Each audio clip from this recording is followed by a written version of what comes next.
nos hemos volcado para socorrer a quienes se encontraban en una situación de indefensión, por haber perdido su trabajo, por haber visto paralizado su negocio o por carecer de cualquier ingreso. Por primera vez en la historia de nuestro país se han establecido frente a una crisis medidas de emergencia, como por ejemplo las moratorias de hipotecas, también de alquileres. Por primera vez se implementa un bono social y se activan ERTEs de forma masiva, como estamos viendo en nuestro mercado laboral. Nunca antes se arbitraron para los autónomos prestaciones extraordinarias como las actuales, ni tampoco la moratoria de impuestos ni del pago a la seguridad social. Tampoco nunca se otorgaron unos créditos ICO de esta envergadura y jamás se habían suspendido de modo generalizado los desahucios ni los cortes de energía a las familias que han devenido en situación de vulnerabilidad como consecuencia de esta crisis sobrevenida. Ese es el escudo social, la triple red social que hemos desplegado frente al shock de esta crisis. Con este escudo social, la sociedad española acude en socorro de los más vulnerables para amortiguar la primera sacudida de esta crisis. Pero más allá de este impacto inicial, nuestro país, igual que el conjunto de economías mundiales, está sufriendo niveles de destrucción de empleo y de recesión tan solo comparables a los de la Gran Depresión de hace un siglo y a las guerras del siglo pasado. Y como entonces, solo existe un camino para poder superarlo, el mismo que proponemos para Europa y para nuestro país, que es la reconstrucción, la recuperación. ¿Qué significa, a mi juicio, la reconstrucción?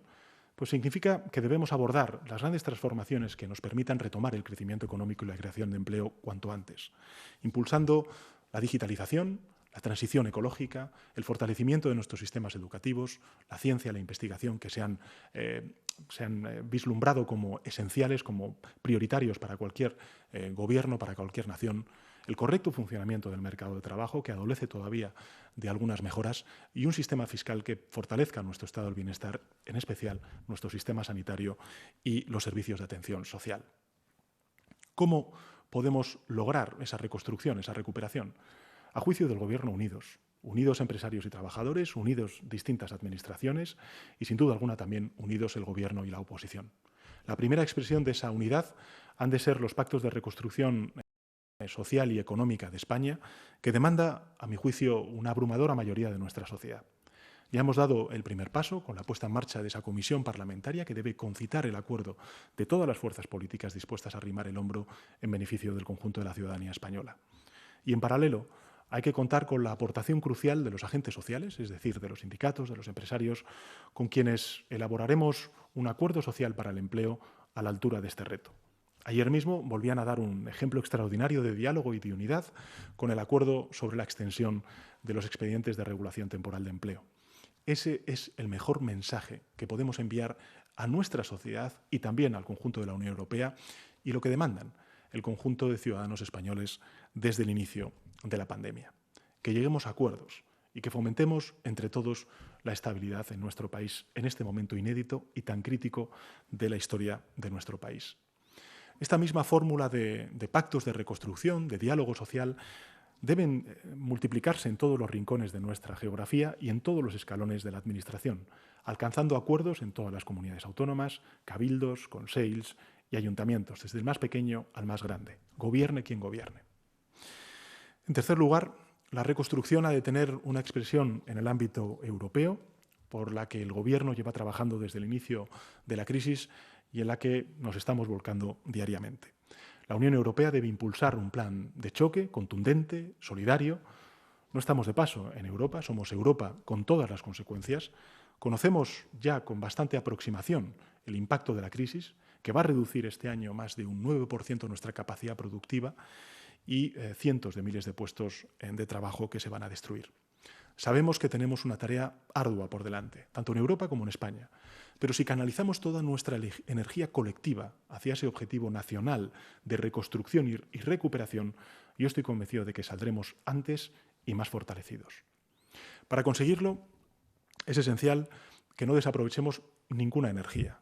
Por eso necesitamos proteger a los miles de jóvenes que se han quedado sin empleo o que han visto cortados sus procesos educativos, porque son nuestros compatriotas, todos ellos, y además porque necesitaremos dentro de poco su vitalidad para levantar de nuevo nuestras empresas. Necesitamos amparar a las familias que se han quedado sin sustento, porque son familias de compatriotas y además porque abandonarlos nos debilitaría como comunidad. Y necesitamos auxiliar a múltiples trabajadores autónomos, a pequeños y medianos empresarios, porque son nuestros compatriotas y además porque necesitamos su empuje, su talento, su audacia para volver a relanzar nuestra economía. Y necesitamos fortalecer nuestros servicios públicos. Esta creo que es la gran lección también de esta crisis. Necesitamos fortalecer nuestro sistema sanitario público, también el sistema de seguridad, la educación, el transporte, porque son los que nos han salvado a todos como comunidad en los momentos más críticos, más difíciles, y son por eso mismo la máxima expresión de ese patriotismo al cual abogo. Esta gigantesca conmoción de la pandemia nos ha recordado a todos que somos muy frágiles, pero junto con las diferencias tradicionales entre rentas altas y rentas bajas, se ha trazado una nueva distinción. Esa mitad de esta crisis, o mejor dicho, en mitad de esta crisis hay personas que sufren la angustia por la enfermedad, pero se sienten relativamente tranquilas respecto a su futuro económico, porque tienen una renta segura, porque tienen un sueldo estable o porque tienen una pensión garantizada. Hay una España protegida, pero hay muchas otras personas que no saben lo que va a suceder con su empleo o qué va a ser de su negocio. Se preguntan qué va a ser, en definitiva, de su vida. Esas personas no duermen tranquilas, ni tampoco sus familiares, sino que añaden una angustia más a la angustia que nos produce a todos esta pandemia, esta emergencia sanitaria. Y de esas personas, de las personas que tienen su vida en vilo, de esa España desprotegida, tenemos que ocuparnos prioritariamente todas las administraciones públicas. Del trabajador precario, también del trabajador autónomo, del trabajador temporal, también del pequeño empresario, del parado y también del emprendedor. Y todos ellos y todas ellas, porque hay sin duda alguna un impacto de género también en esta crisis económica y social, deberán encontrar su respuesta específica dentro de la gran respuesta colectiva que debemos dar con los pactos de reconstrucción social y económica. Lo haremos con la creación de una nueva política pública, el ingreso mínimo vital, que es uno, como saben ustedes, de los principales compromisos del Gobierno de España. Pero además de asistir a quien lo precisa, tenemos que ayudar a levantarse a los que tienen proyectos viables y tenemos que reincorporar al trabajo a quienes pueden hacerlo. De eso tratan también los pactos de la reconstrucción y la recuperación a los cuales estoy abogando. En los momentos más oscuros siempre estuvimos seguros de que habría un mañana. En los últimos días hemos visto cómo nuestras ciudades retomaban, aunque fuera mínimamente, el pulso. Y hemos sentido algo de alivio. Pues bien, en los próximos días, en las próximas semanas, iremos retomando nuestras vidas. Tenemos por delante un horizonte esperanzador porque hemos demostrado la fortaleza de la unidad. Hoy, en el día del aniversario de la Unión Europea, valores como la diversidad, como el respeto, como la libertad, como la democracia, como la solidaridad, la igualdad y la paz nos inspiran porque forman parte de la personalidad de nuestro país, de España. No sobran manos, necesitamos a todos. Todos hacemos falta y todos nos hacemos falta, empezando por este mismo lunes. En los lugares en los que ya es posible, salgamos afuera y reconstruyamos entre todos nuestro futuro. Y en todos los lugares mantengamos la prudencia para preservar lo que hemos logrado y la unidad también para seguir avanzando. Gracias. Muy bien, presidente. Pues comenzamos con el turno de preguntas. En un día en el que pregunta periodistas de medios como La Política Online, Con Salud, varios de distintas comunidades, como la Agencia Catalana de Noticias, Grupo Nervión, Radio Televisión Castilla y León, La Voz de Galicia, también CNN, esdiario.es. Comenzamos con La Política Online. Os rogamos, por favor, que os identifiquéis al preguntar. Adelante. Sí, buenos días, presidente. Val de La Política Online. ¿Se plantea el Gobierno alguna medida para frenar el crecimiento del gasto en pensiones, anticipar la jubilación a los 67 años o mantener la regla de aumento del 0,25 de la reforma de Rajoy? Por otro lado, ¿por qué no hace público el listado completo de los nombres de los expertos que asesoran en el plan de desescalada ni el de los funcionarios que evalúan qué comunidades pasan de fase, siendo que la Ley de Salud Pública y la de Transparencia sí lo exigen? Y también ha pasado un mes desde la orden de sanidad y no se han publicado los datos de fallecidos en residencias de mayores. ¿Qué está pasando con las residencias y por qué no se publican esos datos? Muchas gracias. Muchas gracias por sus preguntas. En relación con la primera de las cuestiones, el Gobierno no se está planteando en absoluto ninguna de las medidas que usted hacía. Es más, lo he dicho en el Congreso de los Diputados, desde el punto de vista de lo que es la acción gubernamental, de lo que es el programa de gobierno, antes he hecho referencia a ello, creo que esta crisis no puede servir como excusa ni para abandonar nuestros objetivos de mejora del mercado laboral, tampoco para abandonar nuestros objetivos de transición ecológica, tampoco para abandonar ese impulso que tenemos que dar a la digitalización y, sin duda alguna, también al robustecimiento de nuestro estado del bienestar con un sistema fiscal mucho más justo que, evidentemente, preserve derechos tan importantes como las pensiones. En segundo lugar, en relación con el listado de expertos, creo que tanto el ministro de Sanidad ayer como también el doctor Simón, que está al frente del CAES, ha dado cumplida respuesta a la misma pregunta que usted hacía. Nosotros lo que estamos haciendo es plantear una bilateralidad con todos y cada uno de los territorios, con todos y cada uno de los gobiernos autonómicos. Hemos de recordar, además, que los marcadores se han pactado y se han acordado entre el Gobierno de España y también las distintas comunidades autónomas, y a partir de ahí son los servicios de salud pública de las comunidades autónomas las que proponen al CAES y al Servicio de Salud Pública del Ministerio de Sanidad cuáles son los territorios que, a su juicio, en función de la evaluación de los marcadores, pueden pasar a una ulterior fase. Y son precisamente esos funcionarios y funcionarias del CAES y luego del Servicio de Salud Pública del Ministerio de Sanidad quienes elevan la propuesta al ministro de Sanidad, que es definitivamente quien, a través de una orden ministerial, publica esa decisión. Por tanto, es un procedimiento reglado, es un procedimiento absolutamente transparente, es un procedimiento en el que son los funcionarios y funcionarias, siempre bajo la premisa del criterio científico, los que elevan la propuesta, efectivamente, a la decisión política en este último término del ministro de Sanidad, que se publica a través de órdenes ministeriales. Con lo cual, desde ese punto de vista, creo que, en fin, por mi parte, pero también, lógicamente, por parte del ministro de Sanidad y también del doctor Simón, se ha dado cumplida respuesta a esta cuestión. Y, en último lugar, estamos trabajando en ese informe al cual usted hacía referencia, se hará público. Estamos también en conversaciones con las comunidades autónomas para saber algunos detalles más de esa información y, lógicamente, como ha sido siempre el propósito, la voluntad de este Gobierno de la transparencia informativa, daremos toda esa transparencia informativa en este elemento que, lógicamente, preocupa al conjunto de la ciudadanía española. Pregunta con salud, adelante. Buenas tardes, presidente. Soy Nacho Cortés, de Consalud.es, y las preguntas que planteo, digamos que son formuladas por la redacción de Consalud. La primera de ellas es sobre los profesionales sanitarios. En este momento sigue creciendo el número de profesionales sanitarios día a día que están infectados o contagiados por coronavirus. Me gustaría saber qué medidas se plantea el Gobierno para intentar paliar, ¿no?, esta lacra que se está generando, y en la desescalada, teniendo en cuenta que atención primaria va a ser clave y que puede, ¿no?, haber un repunte también de contagios entre los profesionales de atención primaria, qué medidas se plantean, si se va a coordinar con las comunidades autónomas, entendiendo que las competencias de sanidad están delegadas ahí. La segunda pregunta sería saber si el Gobierno cómo pretende garantizar, ¿no?, que se cumplan las medidas para la desescalada, sobre todo en grandes ciudades como Madrid o Barcelona, donde cuando pasen a la fase 1 entiendo que puede haber cierto descontrol o problemas de orden público, y si se plantea, ¿no?, digamos que en ese caso aumentar o incrementar los controles. Y la última pregunta, incidiendo un poco también en el tema del comité de expertos, saber de alguna manera si los nombres no se están haciendo públicos, sobre todo los nombres no de los funcionarios, sino de las personas que están asesorando al Gobierno, si no se hacen públicos por un tema de confidencialidad, presiones y demás. Muchas gracias. Muchas gracias, Nacho, por sus preguntas. En relación con la primera de las cuestiones, efectivamente, tanto el director del CAES, el doctor Simón, como también el ministro de Sanidad, ha dado en muchas ocasiones respuesta a esta cuestión. Nosotros claramente somos conscientes del nivel de contagio y de infección que hay entre los profesionales sanitarios, a los cuales siempre reconocemos su extraordinaria profesionalidad y generosidad, ¿no? He de decirle, en relación con esta cuestión, que el Instituto de Salud Carlos III ha elaborado un informe específico sobre la situación de COVID en el personal sanitario en España, que revela que unos 30.700 casos notificados a la Red Nacional de Vigilancia Epidemiológica se han producido hasta el 4 de mayo.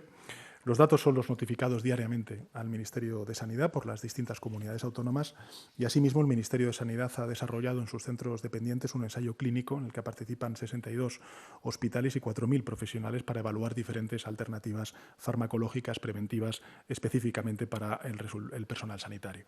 Los resultados yo creo que van a ofrecer conocimiento sobre el estado real de la situación y las mejores opciones para proteger a este imprescindible colectivo.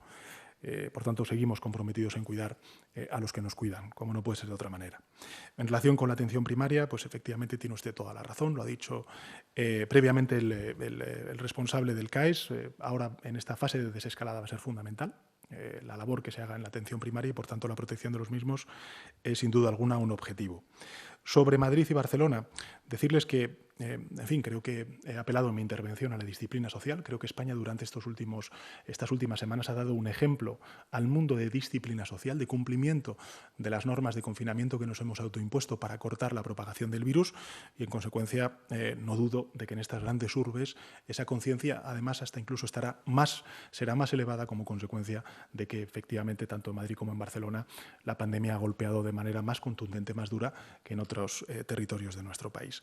Y en última instancia, en relación con lo que usted comenta, insisto, creo que el procedimiento está tasado, el procedimiento es de cogobernanza con las comunidades autónomas, los marcadores, es decir, aquellos parámetros que son los que nos permiten evaluar si una comunidad autónoma pasa o una unidad territorial pasa de una fase a otra, están acordados con las comunidades autónomas, son conocidos públicamente, ustedes los conocen, los da a conocer en cada comparecencia de prensa el doctor Simón. Y, en consecuencia, creo que lo importante es que son los funcionarios del Ministerio de Sanidad quienes, en ese diálogo bilateral con los servicios de salud pública, en este caso de las comunidades autónomas, pues deciden, de manera, en la mayor parte de los casos, he de decirle, de manera, digamos, acordada con las comunidades autónomas, los territorios que pueden pasar de una fase a otra.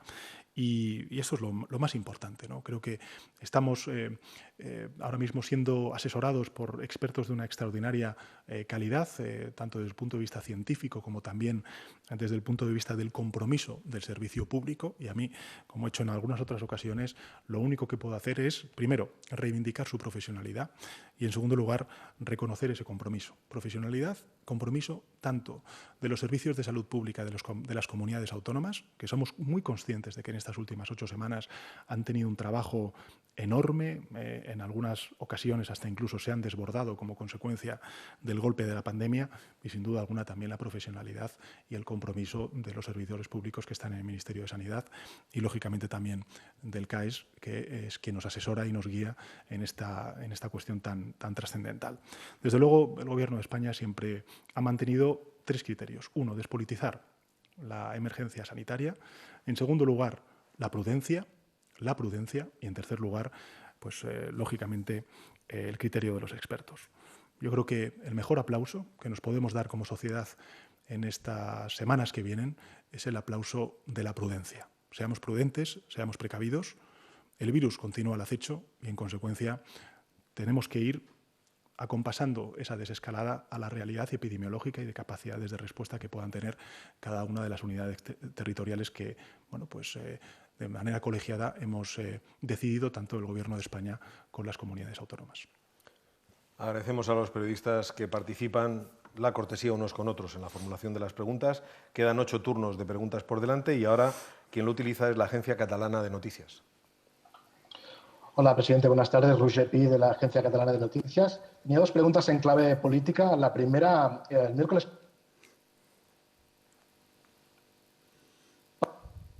Tiene usted que elegir entre la mayoría si eres tan amable, de la investidura... si puedes reformular la pregunta que se ha cortado. Sí, repito. El miércoles pasado, después de la aprobación de la prórroga del estado de alarma en el Congreso, Oriol Junqueras le advirtió al presidente que tiene usted que elegir entre la mayoría de la moción de censura y de la investidura o hacer el juego con Ciudadanos. Parece que usted quiere avanzar con la geometría variable en lo que queda de legislatura. Mi pregunta es si ve compatible esos acuerdos con Ciudadanos con mantener sus compromisos con Esquerra y avanzar en el tema del diálogo. Y otra pregunta también sobre el papel del presidente de la Generalitat. Ha sido muy criticado estas semanas por parte de su gobierno, que le ha llegado a acusar de desleal. Yo quería saber si hoy diría usted lo mismo de la presidenta de la Comunidad de Madrid, Muchas gracias, Roger, por sus preguntas. En relación con la primera, creo que en la anterior respuesta que le he hecho a un colega suyo, pues he sido claro. Nosotros nunca hemos querido politizar esta emergencia sanitaria.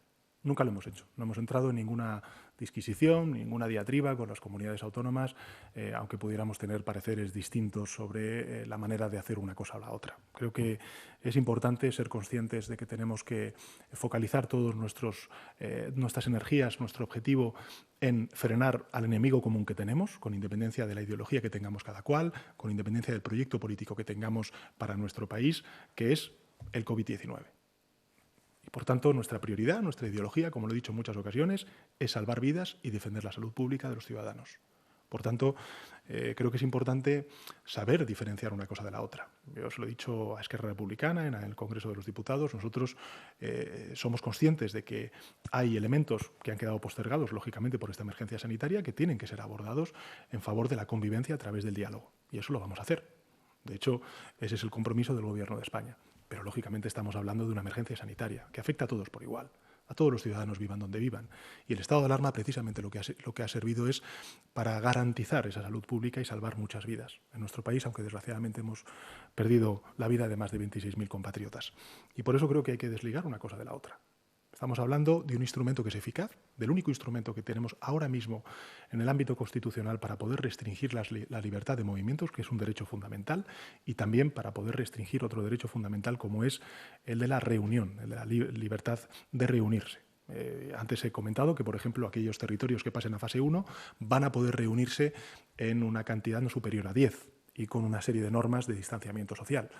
Por tanto, este tipo de, digamos, exigencias que nos autoimponemos, pues lógicamente quedan amparadas por un artículo de nuestra Constitución y por una ley orgánica que lo desarrolla de 1981.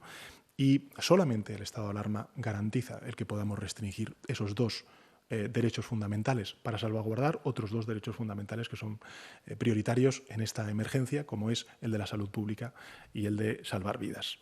Por tanto, creo que lo importante es que todos los grupos parlamentarios seamos conscientes, más allá de que podamos afinar más o menos la cogobernanza en la desescalada, tenemos que ser conscientes de que el estado de alarma en este proceso de desescalada es fundamental, es prioritario, y en segundo lugar, de que el estado de alarma no es un proyecto político, es una necesidad para poder hacer frente a una pandemia.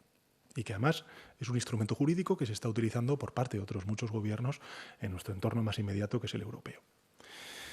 Y en relación con la segunda de las cuestiones, creo que queda respondida también. No voy a entrar a polemizar con ningún presidente autonómico, al contrario, creo que todos los presidentes autonómicos, como también el Gobierno de España, pues estamos intentando hacer lo mejor y dar lo mejor de nosotros mismos para salvar vidas y garantizar la salud pública. Y, por tanto, tanto el presidente de la Generalitat de Cataluña como la presidenta de la Comunidad de Madrid va a encontrar en el Gobierno de España y en mi persona a un aliado para frenar y combatir al enemigo que tenemos, al enemigo común que tenemos, que es el COVID-19. Pregunta ahora el Grupo Nervión. Buenas tardes, presidente. Desde Bilbao, Irene Díaz, del Grupo Nervión Euskadi. Quería plantearle, hace pocos minutos han presentado desde el Gobierno vasco y anunciado medidas más severas en la fase 1, porque dicen que son más seguras que las del Estado. No sé si lo ve contradictorio con ese mensaje que hacía el Lehendakari hace unas horas, que decía que ahora mismo se dan las condiciones para revocar la alerta sanitaria. Luego también quería preguntarle, bueno, hay algunos compañeros que le piden que aclare el tema de las franjas, porque sí que hay comunidades que pueden cambiar las 2 horas, pero sí tienen que hacer que no coincidan mayores con niños. Y por último, quería plantearle si están pensando funcionarios y cargos institucionales como gesto de solidaridad, bajarse el sueldo, gesto solidario con aquellas personas que van a tener problemas económicos ahora y en el futuro. Muchas gracias. Pues muchas gracias, Irene, por sus preguntas. En relación con la primera, efectivamente, ese es un planteamiento que ha hecho el Gobierno de Euskadi, que nosotros hemos acordado con ellos. El que haya un criterio de mayor prudencia en lo que representa la fase 1, pues nos parece que va en la línea de esa prudencia y esa precaución que nosotros estamos autoimponiéndonos y estamos pidiendo también al conjunto de gobiernos autonómicos. Eso es la cogobernanza, eso es la codecisión, y creo que eso es uno de los elementos novedosos de esta crisis respecto a otras crisis que sin duda alguna no han tenido la envergadura que lógicamente está teniendo esta en el ámbito de la salud pública y de la emergencia sanitaria. Y desde luego creo que esta codecisión, esta cogobernanza, este respeto de que tenemos un Estado compuesto con distintas competencias y que tenemos entre todos que trabajar conjuntamente, pese a que tengamos discrepancias, que son evidentes, con algunos territorios, pues creo que ha venido para quedarse. Y creo que es un buen ejemplo de responsabilidad política, de compromiso con el país y, sin duda alguna, de respeto a la diversidad territorial, cultural y también identitaria que tienen distintos territorios. Y respecto a la última de las preguntas, creo que lo sustantivo es las políticas, la triple red que hemos puesto en marcha desde el inicio de la crisis, ¿no?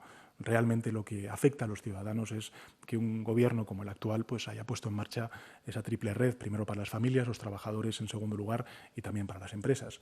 Este último Consejo de Ministros, no, el penúltimo, el pasado martes, pues pusimos en marcha otros 25.400 millones de euros en líneas ICO para garantizar la liquidez de cientos de miles de empresas. Son ya casi 262.000 operaciones las que se han cerrado con las primeras líneas de créditos ICOs, que se contabilizan por 20.000 millones de euros cada una de ellas a lo largo de estas semanas.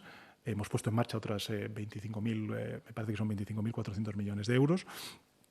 Y lo mismo estamos haciendo con los trabajadores autónomos, con los trabajadores que se ven, digamos, beneficiados por los ERTEs, que se han prolongado hasta el mes de junio, hasta finales del mes de junio, y finalmente también las familias con las medidas de distinta índole que hemos puesto en marcha, tanto en moratoria de pagos de hipotecas, como de alquileres, como también, lógicamente, el bono social y también el ingreso mínimo vital que pondremos en marcha cuanto antes para, lógicamente, paliar las situaciones de necesidad sobrevenida de muchísimos colectivos como consecuencia de la crisis económica y social, de esas medidas tan duras de confinamiento que nos hemos autoimpuesto para frenar el contagio de esta pandemia. Turno ahora para Radio Televisión Castilla y León. Muy buenas tardes, presidente. Álvaro de Lúa, de Castilla y León Televisión. Una pregunta que tiene que ver con el sector de la automoción. El límite de los 400 metros que ahora que se ha aprobado para los concesionarios se ha quitado en la fase 1, pero se ha añadido la cita previa. ¿Por qué no se aplica a la fase 0 también esa posibilidad de la cita previa? Esto redundaría en positivo en las 17 fábricas españolas del automóvil. El sector, la verdad es que no entiende que se haya quitado en esa fase 0. Después, otra cuestión. Andalucía se queja de no tener el mismo criterio que se ha tenido con Castilla y León, donde sí que se han tenido en cuenta las áreas sanitarias de salud, y la Comunidad Valenciana, su presidente, dice no estar de acuerdo con el mapa publicado ayer. No sé qué responde a estos gobiernos autonómicos. Y después, una última cuestión. Ha agradecido el esfuerzo de las comunidades autónomas estos últimos días, pero en las últimas horas el Partido Socialista ha publicado un tuit que dice textualmente: el Gobierno de la Comunidad de Madrid es un ejemplo de gestión ineficaz e irresponsable ante la crisis de COVID. No sé si está de acuerdo con esta afirmación. Pues muchas gracias, Álvaro, por sus preguntas. En relación con la primera de las cuestiones, la verdad es que tendré que preguntar a los expertos esta cuestión. No parece razonable lo que usted plantea. Si me permite, pues lógicamente la casuística es infinita. Nosotros no aspiramos a lógicamente, pues regular cada una de las cuestiones cotidianas de los ciudadanos, y por tanto, pues esta cuestión que usted plantea de los 400 metros en la segunda fase, pues la vamos a estudiar. Voy a dar voy a trasladarlo a los expertos, a los científicos, que son los que nos pueden asesorar en esta cuestión, y si no encontramos, pues lógicamente, una respuesta pues adecuada, pues evidentemente lo que haremos será corregirla, y así estamos aprendiendo entre todos a saber exactamente cómo ser coherentes en cada una de las fases y lógicamente, pues facilitar en la medida de nuestras posibilidades y salvaguardando la salud pública, pues la reapertura de actividad económica. En cuanto a los criterios, lo he dicho antes. Insisto, lo ha dicho antes el doctor Simón en su comparecencia de prensa. Creo que somos interdependientes, que los criterios son el de la emergencia sanitaria, despolitizarla, el centrarnos en el criterio de los expertos científicos y, lógicamente, también en un principio de cautela, de prudencia, que están siguiendo las comunidades autónomas, que está siguiendo también el Gobierno de España y que creo que tiene que imperar, porque estamos entrando en una fase desconocida. Somos de los primeros países que estamos abordando esa desescalada y, en consecuencia, creo que lo importante es esa precaución, esa prudencia en las desescaladas. Y respecto a la última de las cuestiones, honestamente, yo estoy centrado en lo que estoy centrado y no tenía conocimiento de ese Twitter. Bolsamanía pregunta ahora. Hola, soy Eduardo Segovia de Bolsamanía. Le quería hacer una serie de breves preguntas económicas. La primera es por qué todavía no se ha aprobado en el BOE el nuevo tramo de las líneas ICO, porque parece que hay tensiones entre banca y pymes. También el otro día Cepyme pidió que se duplicaran los 100.000 millones para poder atender a mucha más gente. ¿Se lo plantea? Respecto a los ERTE, la AIREF dijo el otro día que 1 de cada 3 trabajadores acogidos actualmente al ERTE no recuperarán su empleo. Se plantean tomar más medidas para evitar que esto ocurra. Y por último, le quería plantear otro tema que está ahora mismo encima de la mesa, que es el rescate internacional. ¿El Gobierno va a seguir intentando convencer al norte de Europa de los eurobonos o de fondos de mutualización, o va a pedir algún tipo de rescate entendido como préstamo ventajoso, como el que recibimos en 2012? Muchas gracias. Discúlpeme, ha sido las líneas ICO, AIREF, la cuestión del rescate que usted mencionaba. Había otra pregunta que ha hecho y que no sé si no he tomado nota o no lo he escuchado bien o no lo he entendido.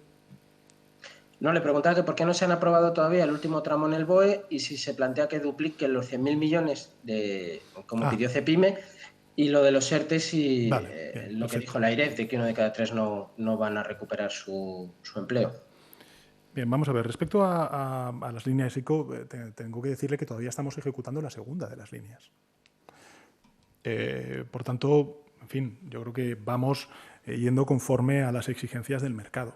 Y lo que creo que es importante volver a subrayar es que estamos hablando de operaciones que sobre todo a quien están beneficiando es a las pequeñas y medianas empresas y a los trabajadores autónomos, que concentran el 98%.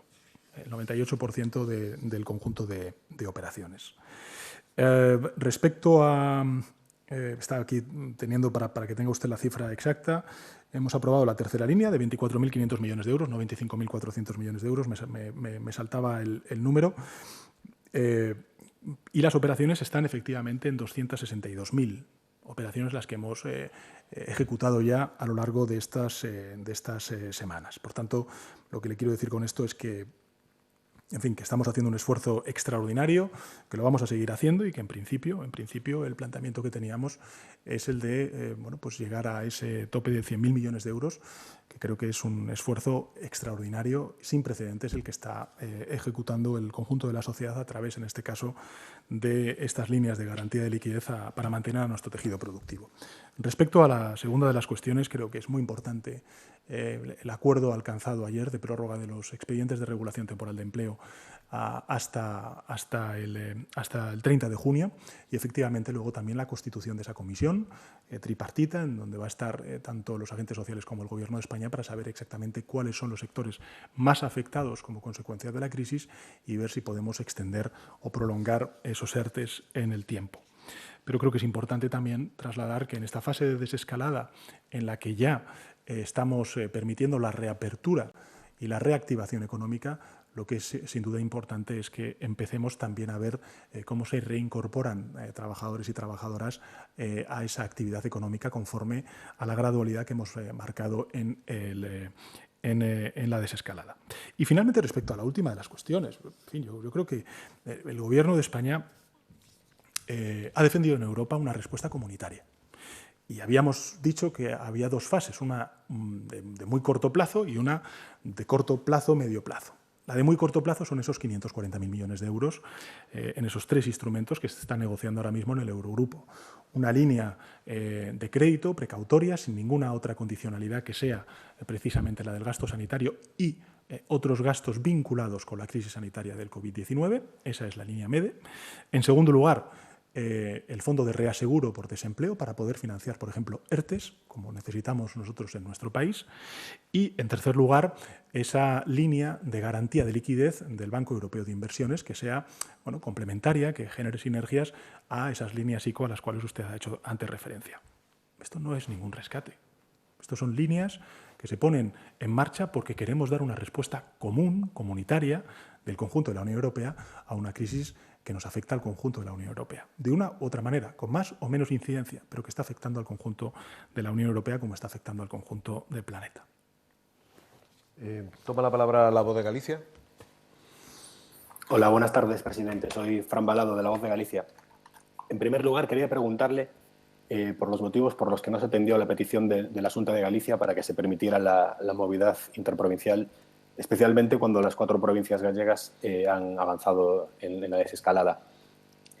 También tenía otra pregunta sobre la desescalada.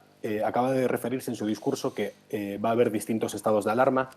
Entiendo que renuncia a la posibilidad de buscar una alternativa jurídica para llevar a cabo el desconfinamiento, como le pide la oposición y también algunos aliados parlamentarios. Y si con esto se refiere de que va a haber distintos estados de alarma, se puede estar refiriendo a la posibilidad de aplicarlo en algunos territorios sí y que deje de tener vigor en otros territorios. Y ya por último, sobre la publicación que ha realizado el BOE esta mañana, ¿cómo se explica que haya gente que no pueda ir a su segunda residencia y sin embargo sí que puede ir a un hotel de su misma provincia? Muchas gracias. Muchas gracias, Fran, por tus preguntas o por sus preguntas. En relación con la primera de las cuestiones, por precaución. Insisto, nosotros nos estamos moviendo en base a 2 parámetros. Uno el de la precaución y otro es el del criterio de los expertos, de los científicos. Por tanto, nosotros creemos que limitar la movilidad ahora mismo a la provincia es la manera más segura. Esa es la propuesta que hemos hecho a los distintos gobiernos autonómicos. Luego, efectivamente, ha habido algunos que han aceptado y han asumido la provincia como unidad territorial. Otros han planteado otro tipo de propuestas que nosotros hemos aceptado. Pero, insisto, creemos que ahora mismo limitar la movilidad es fundamental. Está, digamos, directamente relacionado con la propagación mayor o menor del virus. Y, por tanto, creemos que en estas primeras fases el planteamiento de esa restricción de la movilidad interprovincial es esencial, es básica, es fundamental. Por precaución, por prudencia y, sin duda alguna, porque así lo dicen los expertos científicos. En segundo lugar, ya estamos en distintos estados de alarma.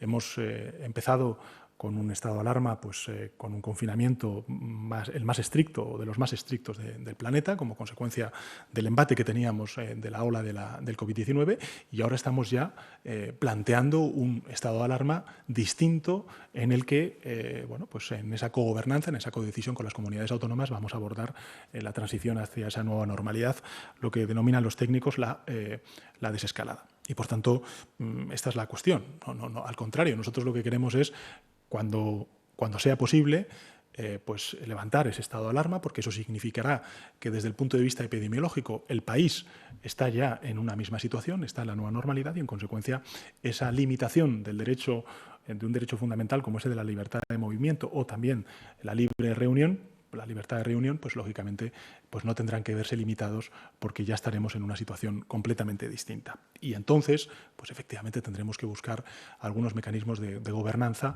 de esa nueva normalidad hasta que definitivamente venzamos al virus como consecuencia de, bueno, pues la aparición, el descubrimiento de la vacuna o del remedio terapéutico que nos permite controlar al virus. Y en relación con el BOE, lo que dice usted, entiendo que se refiere a una segunda residencia dentro de la provincia o en otra provincia. Si es dentro de la provincia, usted puede ir a esa segunda residencia. Si es fuera de la provincia, en caso de que el gobierno autonómico haya aceptado el criterio que nosotros propusimos de que sea la unidad territorial la provincia, pues lógicamente si es en otra provincia no puede. Si es en la misma provincia, pues efectivamente puede ir usted a un hotel o puede ir a su segunda residencia. CNN Internacional, adelante. Buenas tardes, presidente. Gracias por contestar de nuevo nuestras preguntas. Quería primero volver a la referencia que hizo usted la semana pasada del ranking de Johns Hopkins, en el que mencionó que España figuraba quinta en cuanto a número de pruebas. ¿Podría su oficina publicar dicho ranking, ya que cuando CNN ha contactado con Johns Hopkins nos han dicho que no figura y en nuestros emails y mensajes al Ministerio de Sanidad han quedado sin responder? Además, quería comentarle, el fin de semana estuvimos mi equipo y yo en Formentera cubriendo la entrada a la fase 1 de la isla. Antes de entrar en el ferry, desde Ibiza nos hicieron la prueba a todos los pasajeros. ¿Es esa la manera en la que España se abrirá al turismo? Haciendo un test a cada persona que entra. ¿Se están hablando a nivel europeo de esta posibilidad? Y por último, aerolíneas como Lufthansa han anunciado que volarán a algunos destinos, incluidos algunos en España en junio. ¿Hay algún plan para abrir las fronteras al turismo internacional? ¿Cree usted que será en junio? Muchas gracias. Bueno, muchas gracias por sus preguntas. Los datos están ahí. En fin, el número de pruebas PCR realizadas, 1 millón. Le doy los datos para que los tenga, el número de pruebas realizadas a día de hoy. El último día me parece que es el 7 de mayo. De PCR realizadas es 1.625.211. Solamente en esta última semana se han realizado de PCRs 274.081. El número de test de anticuerpos son 842.550. Solo en esta última semana el número de test de anticuerpos ha sido 261.225.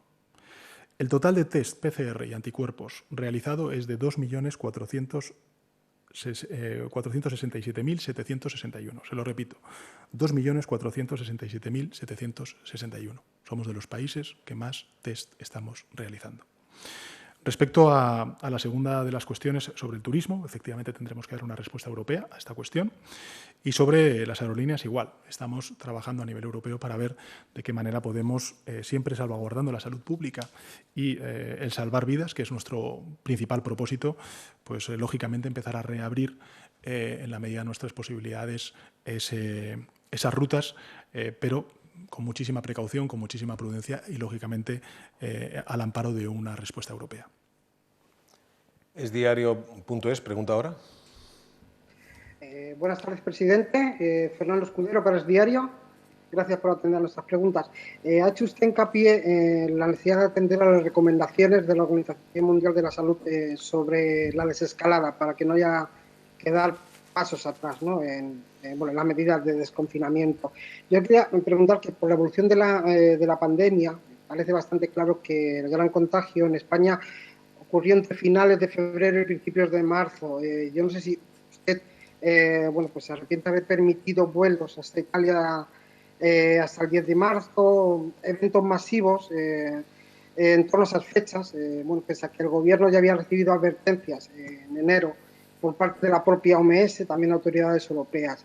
Y también en concreto en relación con esto, preguntarle, el 3 de marzo, el Gobierno recibió un mensaje por parte de la Unión Europea desaconsejando aglomeraciones, ¿no? Y invitando ya a aplicar medidas de distanciamiento social. Quería saber cuándo trasladó el Gobierno a las comunidades autónomas esta recomendación. Y ya por último, si se me permite, ¿cree que si el Gobierno se hubiera tomado medidas preventivas ya a principios de marzo en lugar a mediados, el ratio de mortalidad por millón de habitantes sería más parecido al de otros países de nuestro entorno también que tienen bastante turismo, incluso algunos, como es el caso de Grecia, que invierten bastante menos en sanidad per cápita? Gracias. Bueno, muchas gracias, Fernando, por sus preguntas. Yo creo que la pregunta se responde con el informe que elaboró el Instituto Carlos III, una serie de científicos hace ya unas cuantas semanas, donde efectivamente se hablaba de que, la epidemia entró en nuestro país de manera muy acusada en el mes de febrero. Creo recordar que era la tercera semana de febrero, tercera semana de febrero. Y creo que efectivamente hay mucho debate ahora mismo, si mira usted en otros países, donde sí el virus entró mucho antes, hasta incluso en diciembre, se comenta, por ejemplo, en Francia, en el continente europeo. Bueno, yo creo que este es un debate académico, es un debate de los científicos, de los expertos, que lógicamente necesitaremos todavía tiempo para saber exactamente su profundidad. Pero en todo caso, ese es el informe que algunos científicos han planteado desde el Instituto Carlos III. E insisto, claramente, con el conocimiento que tenemos hoy, pues habría cosas que hace 8 semanas o incluso más, hace meses, hubiéramos hecho de otra manera. Pero el hecho cierto es que este Gobierno tomó posesión el 12 de enero y el 13 de enero empezó a trabajar en cómo, seguir, observar la evolución del COVID-19, tanto en el continente europeo como también en los primeros casos que tuvimos en nuestro país, ya fuera en Baleares o ya fuera en Canarias, que fueron afortunadamente controlados, pero evidentemente luego, pues con los ojos y con el conocimiento que tenemos hoy, pues evidentemente habría cosas que hace 8 semanas pues hubiéramos planteado de manera mucho más contundente. Pero en todo caso, todos estamos aprendiendo, nos estamos enfrentando a algo inédito, necesitamos del recurso, del aporte, del asesoramiento de la ciencia, y creo que la ciencia y la prudencia son los dos requisitos, las dos condiciones para lograr que esta desescalada se pueda plantear con éxito en el mayor breve espacio de tiempo.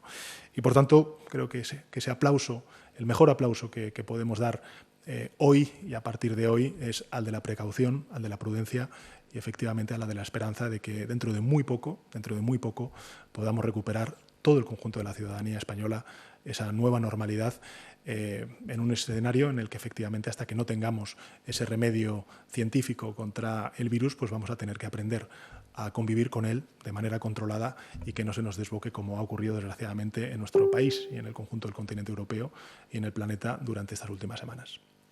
Presidente, pues con estas preguntas ha finalizado la comparecencia. Muchas gracias. Gracias a todos.